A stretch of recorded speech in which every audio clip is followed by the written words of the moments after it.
Hey everyone, let's dive into some exciting economic news out of India. In the fiscal year 2024, India's economy surprised everyone by not just growing, but booming with an 8.2% GDP growth. Now, what's really interesting here is how these numbers smashed the expectations. While the overall economy was accelerated by significant investment spending, there's a twist in the tale.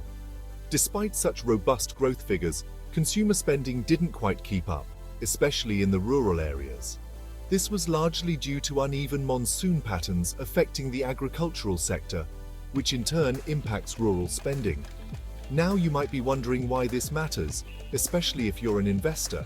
Well, strong GDP growth typically signals a healthy economy, which can be attractive for investments.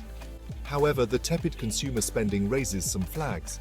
It suggests that not everyone in the economy is feeling the growth, potentially limiting the market for consumer goods and services.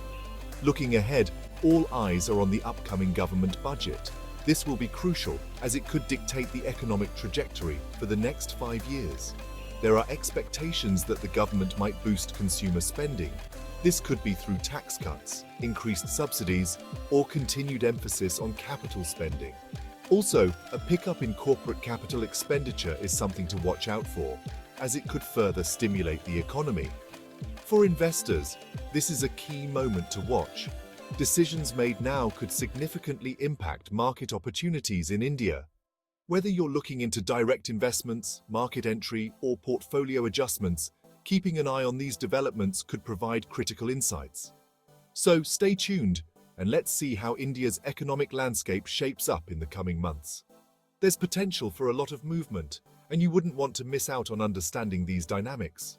Thanks for tuning in, and let's catch up on more such insights soon. Don't forget to subscribe to our channel and leave a comment below with your thoughts on India's GDP growth.